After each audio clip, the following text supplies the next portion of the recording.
ओम साईनाथाय नमः।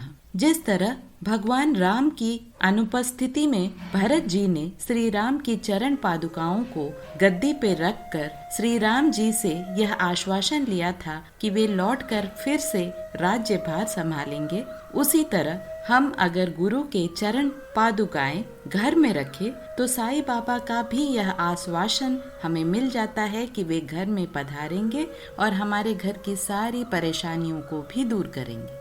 हमारे शास्त्रों में गुरु का ओहदा बहुत ऊंचा है। शास्त्रों में यह कहा गया है कि गुरु ब्रह्मा के रूप हैं। जिस तरह ब्रह्मा जी सृष्टि को बनाते हैं, उसी तरह गुरु अपने शिष्य को नया जीवन देते हैं। साईं बाबा हम सारे साईं भक्तों के लिए एक महान सद्गुरु हैं और हमारे जीवन रूपी भव सागर से साईं बाबा जैसे महान गुरु ही निकाल सकते हैं। अगर आप साईं बाबा के चरण पादुकाएं घर पे रखें तो एक पॉजिटिव एनर्जी के साथ साथ सुख, शांति और लक्ष्मी जी का भी निवास रहता है। घर के सारे विघ्न दूर हो जाते हैं और साईं बाबा आपके घर जरूर पधारते हैं। पूजा के लिए आपको चरण पादुकाएं किसी भी मंदिर के आगे या पूजा के सामान वाले दुकान में भी मिल जाएंगे।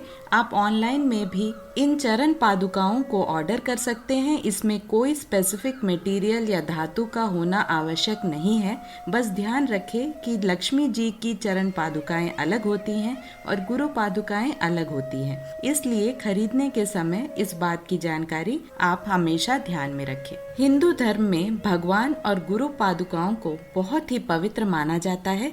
इसलिए हमेशा एक कपड़े से ढके हुए चौकी पर एक स्वच्छ थाल पर चरण पादुकाओं को रखें और चरण पादुकाओं की उंगलियां हमारे तरफ होनी चाहिए। थाल के पास आप साईं बाबा की एक तस्वीर रखें या मूर्ति रखें और फिर पूजा शुरू करें। आप हर दिन या हर गुरुवार को चरण पादुकाओं की पूजा कर सकते हैं। पूजा करने के लिए सबसे पहले हमें स्नान आदि से निवृत्त होकर स्वच्छ कपड़े पहनकर थाल पर रखे चरण पादुकाओं को अच्छे से पानी से धो लेना चाहिए। अगर आपके पास गंगा जल है तो उससे भी आप चरणों को धो सकते हैं। टेक्नोलॉजी हमारे हर काम आसान कर दे रही है। अगर आप चाहें तो गंगा जल भी ऑनलाइन में अवेलेबल है, आप आसानी से ऑर्डर कर सकते हैं।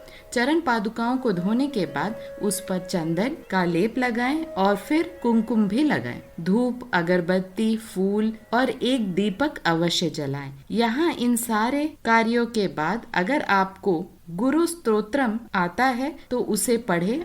इससे आपको उत्तम फल की प्राप्ति होती है। गुरु स्तोत्रम श्री आदि शंकराचार्य जी ने लिखी थी। उन्होंने अपने गुरु के सम्मान में इस स्तोत्रम को लिखा था। इसीलिए अगर आप भी अपने गुरु को सम्मान देना चाहते हैं तो पूजा करते समय यह एक बहुत ही पावरफुल स्तोत्रम है। यहाँ ध्यान देने वाली बात यह है कि पूजा करते समय आप यह संकोच न रखें कि कहीं हम कोई भूल तो नहीं कर रहे हैं, क्योंकि यहाँ पूजा से ज्यादा भाव मायने रखते हैं, आपकी श्रद्धा मायने रखती है। साईं बाबा सदैव अपने भक्तों की श्रद्धा और भक्ति देखकर प्रसन्न होते हैं। आपको जिस तरह पूजा करने की आदत है, आप उस तरह से पूजा कर सकते हैं। आप खुद अनुभव करेंगे कि आपका जीवन किस प्रकार एक अच्छे बदलाव की ओर जा रहा है। बाबा का आशीर्वाद भी आपको बहुत ही आसानी से प्राप्त होता है। जब भी आप शिरडी जाएं, बाबा के आशीर्वाद के साथ साथ उनकी चरण पादुकाएं, उनके अनमोल चीज़ें आप जरूर देखें और अपने जीवन को सार्थक बनाएं। साईं बाबा अपने हर भक्त को अपना मानते हैं, उनकी हर परेशानी को अपनी परेशानी मानते हैं। बस आप श्रद्धा रखें, भक्ति रखें और आप जिस तरह से पूजा करना चाहते हैं आप उस तरह से पूजा करें, बाबा का ध्यान करें, आपको उनका आशीर्वाद अवश्य प्राप्त होगा। ओम साईनाथाय नमः।